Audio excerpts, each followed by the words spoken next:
নমস্কার বন্ধুরা, আমি সুশোভন আর আপনারা দেখছেন অদ্ভুত অথচ বাস্তব।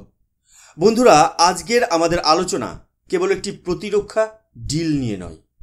এটি ভারতের প্রতিরক্ষা ক্ষেত্রে আত্মনির্ভরতা এবং ভবিষ্যতের কৌশলগত স্ট্র্যাটেজিক অটোনমি অর্জনের এক ঐতিহাসিক সন্ধিক্ষণ। বিশ্ব জিওপলিটিক্যাল মঞ্চে ভারত আজ যে অবস্থানে দাঁড়িয়ে, সেখানে দাঁড়িয়ে আমাদের প্রতিটি সিদ্ধান্তই আমাদের আগামী প্রজন্মকে সুরক্ষিত করার এক অবিচ্ছেদ্য অংশ। সরাসরি মূল প্রসঙ্গে আসি।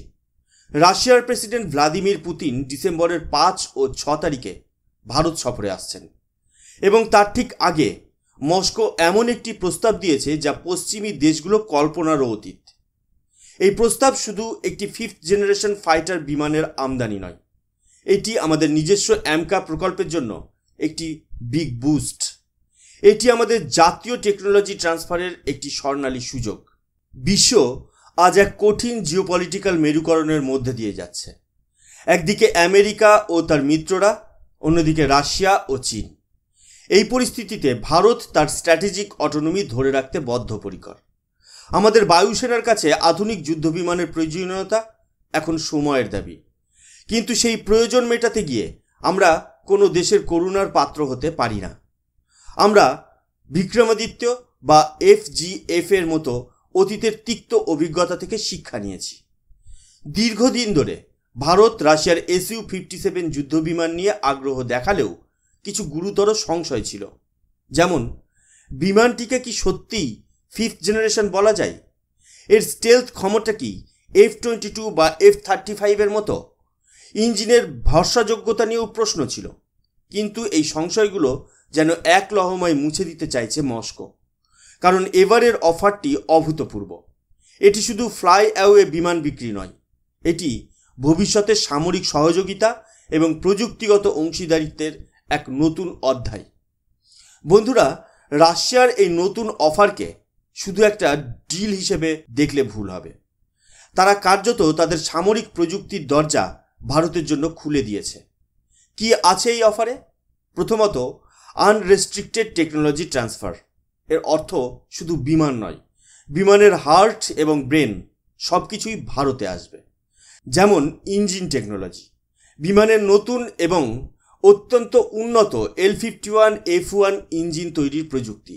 এই ইঞ্জিনটি ম্যাক 2+ গতি নিশ্চিত করবে এবং এর নতুন ফ্ল্যাট নোজল ইনফ্রারেড সিগনেচার অনেক কমিয়ে দিয়েছে। এই ইঞ্জিন টেকনোলজি আমাদের নিজস্ব অ্যামকার জন্য একটি গেম চেঞ্জার। স্টেলথ কোটিং এবং কম্পোজিট স্ট্রাকচার। Su-57 এর কম RCS নিশ্চিত করার জন্য ব্যবহৃত হয়েছে স্টেলথ কোটিং এবং র্যাডার অ্যাবজর্ভেন্ট মেটেরিয়ালের প্রযুক্তি। সোর্স কোড এবং র্যাডার সিস্টেম। বিমানের ফ্লাইট নিয়ন্ত্রণ সফটওয়্যারের সোর্স কোড অত্যাধুনিক AESA র্যাডার সিস্টেমের সম্পূর্ণ প্রযুক্তি। অন্য কোনো দেশ, বিশেষ করে পশ্চিমারা, তাদের 5th জেনারেশন ফাইটারের সোর্স কোড কখনো দেবে না। দ্বিতীয়ত, সম্পূর্ণ লাইসেন্স প্রোডাকশন এবং উইপেন ইন্টিগ্রেশন। রাশিয়া বলছে কিছু ফ্লাইঅ্যাওয়ে কন্ডিশনের বিমান নেওয়ার পর বাকি Su-57 আমাদের দেশের হ্যালের নাসিক প্ল্যান্টে তৈরি করব। তারা আমাদের অস্ত্র এবং রুদ্রামের মতো দেশীয় মিসাইলগুলিকে এই প্ল্যাটফর্মে ইন্টিগ্রেট করার জন্য সম্পূর্ণ সহযোগিতা দেবে। এমনকি নতুন long range air two air missile সহ 10টি এয়ার লঞ্চড উইপেনের লাইসেন্স প্রোডাকশনও ভারতে করার অনুমতি দেওয়া হবে। এখন প্রশ্ন হলো, এই ডিল কেন আমাদের জন্য অত্যন্ত গুরুত্বপূর্ণ? কারণ এর আসল লক্ষ্য Su-57 নয়, বরং আমাদের জাতীয় স্বপ্ন অ্যামকা। বন্ধুরা, একটা কথা স্পষ্ট করে বুঝতে হবে, পশ্চিমী দেশগুলো সবসময় তাদের টেকনোলজি লুকিয়ে রাখে। তারা চায় আমরা কেবল তাদের তৈরি প্ল্যাটফর্মের ব্যবহারকারী হয়ে থাকি। তারা কেবল ব্ল্যাক বক্স দেবে, অর্থাৎ আপনি এটি ব্যবহার করতে পারবেন কিন্তু খুলতে পারবেন না, এর ভেতরের টেকনোলজি জানতে পারবেন না। উদাহরণস্বরূপ, যদি আমরা F-35 বা F-22 এর কথা বলি, তারা কখনোই তাদের স্টেলথ ইঞ্জিন বা সোর্স কোড ভারতকে দেবে না, কারণ তাদের বিজনেস মডেল হলো অন্যের উপর লজিস্টিক্স এবং যন্ত্রাংশের উপর নির্ভরতা তৈরি করা। কিন্তু রাশিয়ার প্রস্তাব আমাদের সেই পরাধীনতার শৃঙ্খল ভাঙার সুযোগ দিচ্ছে। Su-57 থেকে আমরা যে ইঞ্জিন টেকনোলজি, স্টেলথ কোটিং এবং ফ্লাইট কন্ট্রোল সফটওয়্যারের জ্ঞান অর্জন করব, তা সরাসরি আমাদের অ্যামকা প্রকল্পে প্রয়োগ করা যাবে। আমাদের বিজ্ঞানীরা, আমাদের প্রকৌশলীরা এই প্রযুক্তিগুলিকে নিজের হাতে ভেঙে চুরে বুঝে আরও উন্নত করে ভারতীয় আবহাওয়া এবং প্রয়োজনের ভিত্তিতে তৈরি করতে পারবেন। এটাই হলো মেক ইন ইন্ডিয়ার প্রকৃত অর্থ। এটি কেবল অ্যাসেম্বলি নয়, এটি টেকনোলজি ট্রান্সফার থেকে টেকনোলজি অ্যাডপশন এবং সবশেষে টেকনোলজি ইনোভেশন। আমাদের প্রতিরক্ষা গবেষণা ও উন্নয়ন সংস্থা ডিআরডিওর কাছে এটি এক বিশাল বিগ বুস্ট। বহু বছর ধরে আমরা আমেরিকার দিকে তাকিয়েছিলাম একটি 5th জেনারেশন ফাইটার টেকনোলজি ট্রান্সফারের জন্য, কিন্তু তারা বরাবরই প্রবচন এবং শর্তের বেড়াজালে আমাদের আটকে রেখেছে। আমাদের দরকার ছিল টেকনোলজি, তারা আমাদের দিতে চেয়েছিল সেরমনস। আমাদের ন্যাশনাল সিকিউরিটি তাদের কাছে কেবল একটি চেকবক্স। অন্যদিকে রাশিয়া আজ একটি দুর্বলতর অবস্থানে থেকেও তাদের সবচেয়ে সুরক্ষিত সম্পদ, তাদের টেকনোলজি আমাদের হাতে তুলে দিতে প্রস্তুত। কেন? কারণ রাশিয়া জানে এই জিওপলিটিক্যাল বিশ্বে তাদের সবচেয়ে বিশ্বস্ত এবং স্থিতিশীল পার্টনার হলো ভারত। এই বন্ধুত্ব বহু পুরনো এবং এটি যুদ্ধের সময়েও আমাদের সাপ্লাই চেইন বন্ধ করেনি, যেমনটি আমেরিকা বা ইউরোপ করতে পারে। তবে এর চ্যালেঞ্জও রয়েছে, যা অস্বীকার করা যায় না। আমেরিকার CAATSA নামক একটি পলিটিক্যাল উইপেন আমাদের উপর ঝুলে আছে। যদি আমরা এই ডিল নিয়ে এগোই তবে স্যাংশনের ঝুঁকি থাকবে, কিন্তু আমার বক্তব্য হলো জাতীয় সুরক্ষার প্রশ্নে, দেশের স্ট্র্যাটেজিক অটোনমি এবং টেকনোলজি অর্জনের প্রশ্নে এই ঝুঁকি নিতেই হবে। একটি স্বাধীন এবং সার্বভৌম জাতির কাছে অন্য কোনো দেশের ভয়ে তার প্রয়োজনীয় প্রতিরক্ষা সরঞ্জাম তৈরি না করা বা আমদানি না করা, এটা আত্মমর্যাদার পরিপন্থী। বন্ধুরা, আমরা কেবল আবেগের বশে সিদ্ধান্ত নিতে পারি না। রাশিয়ার সঙ্গে আমাদের অতীতের অভিজ্ঞতা সম্পূর্ণ মসৃণ ছিল না এবং সেই চ্যালেঞ্জেসগুলো আমাদের মাথায় রাখতে হবে। ডেলিভারিতে বিলম্ব এবং অতিরিক্ত খরচ। আইএনএস বিক্রমাদিত্য কেনার সময় আমাদের তিক্ত অভিজ্ঞতা হয়েছিল। যে বিমানবাহী জাহাজটি 2008 সালে আসার কথা ছিল তা এসেছিল 5 বছর পরে 2013 সালে। খরচ $947 মিলিয়ন থেকে বেড়ে প্রায় $3.5 বিলিয়ন পৌঁছেছিল। এখানে কেবল রাশিয়াকে দোষ দিলে চলবে না, আমাদের নিজস্ব ইনিশিয়াল অ্যাসেসমেন্টেও ত্রুটি ছিল। কিন্তু এই লজিস্টিক্স চ্যালেঞ্জ আবারও হতে পারে। S-400 মিসাইল সিস্টেমের ডেলিভারিতেও বিলম্ব হয়েছে, যা ইউক্রেন যুদ্ধের কারণে আরও বাড়বে।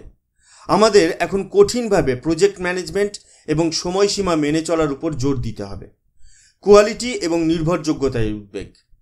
রাশিয়ার উপর পশ্চিমা স্যাংশনের কারণে তারা এখন যন্ত্রাংশ বা স্পেয়ার্সের জন্য চীনের উপর ক্রমশ নির্ভরশীল হয়ে পড়ছে। এটি আমাদের জন্য এক গভীর উদ্বেগের বিষয়। যদি ভবিষ্যতে কোনো ইন্ডিয়া চায়না কনফ্লিক্ট হয় তবে রাশিয়ার লয়্যালটিজ বিভক্ত হতে পারে। আমাদের বায়ুসেনা চাইনিজ স্পেয়ার্স দিয়ে তৈরি যুদ্ধবিমানের উপর নির্ভরশীল হতে পারে না। এই সমস্যার সমাধান কি? সমাধান একটি, সম্পূর্ণ দেশীয়করণ। এই ডিলের মাধ্যমে আমরা যে টেকনোলজি ট্রান্সফার পাবো তা ব্যবহার করে খুব দ্রুত আমাদের নিজস্ব ডোমেস্টিক সাপ্লাই চেইন তৈরি করতে হবে, যাতে আমরা রাশিয়ার স্পেয়ার্সের উপর ন্যূনতম নির্ভরশীল থাকি। আমাদের হ্যাল এবং বেসরকারি প্রতিরক্ষা সংস্থাগুলির হাতে টেকনোলজি তুলে দিতে হবে, যাতে তারা ভারতে ইঞ্জিন এবং অন্যান্য যন্ত্রাংশ তৈরি করতে পারে। মেক ইন ইন্ডিয়া কেবল একটি স্লোগান নয়, এটি আমাদের জাতীয় সার্ভাইভাল স্ট্র্যাটেজি। বন্ধুরা, আমাদের সামনে এখন একটি স্পষ্ট পথ।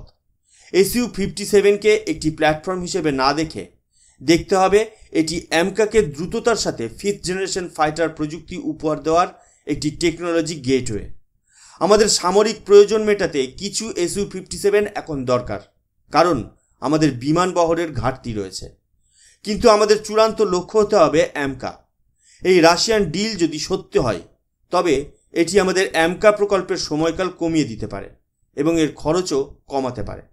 কারণ যে গবেষণা এবং উন্নয়নের জন্য কয়েক বিলিয়ন ডলার এবং 1 দশক সময় লাগত, তার একটি বড় অংশ আমরা টেকনোলজি ট্রান্সফারের মাধ্যমে পেয়ে যাব। Su-57 হোক বা অ্যামকা, আমাদের সরকারের উচিত এই বিষয়ে চূড়ান্ত সিদ্ধান্ত নেওয়া, যাতে কোনো প্রকারের ধোঁয়াশা না থাকে। এই ধরনের হাইটেক জিওপলিটিক্যাল ডিলের ক্ষেত্রে মিডিয়াতে অনেক নিউজ প্ল্যান্ট করা হয়, কিন্তু ফাইনাল ডিলটা কি হবে সেটা পুতিনের সফরের পরই স্পষ্ট হবে। কিন্তু আমরা ভারতীয়রা একটি বিষয়ে নিশ্চিত, আমরা কোনো পরাশক্তির কাছে মাথা নত করব না। আমরা আমাদের নিজস্ব পথে চলব।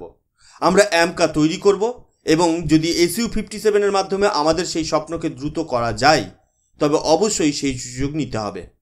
আমাদের বিশ্বাস রাখতে হবে আমাদের বিজ্ঞানী, আমাদের সামরিক নেতৃত্ব এবং আমাদের জাতীয় লক্ষ্যের প্রতি। অ্যামকা যখন সম্পূর্ণ প্রস্তুত হবে তখন ভারত হবে বিশ্বের অন্যতম শ্রেষ্ঠ এয়ার পাওয়ার। সেই দিন আর বেশি দূরে নয় যখন ভারত কেবল প্রযুক্তির ব্যবহারকারী নয় বরং প্রযুক্তির উদ্ভাবক হিসেবে বিশ্বমঞ্চে স্থান পাবে। এই নিয়ে আপনার কি মতামত?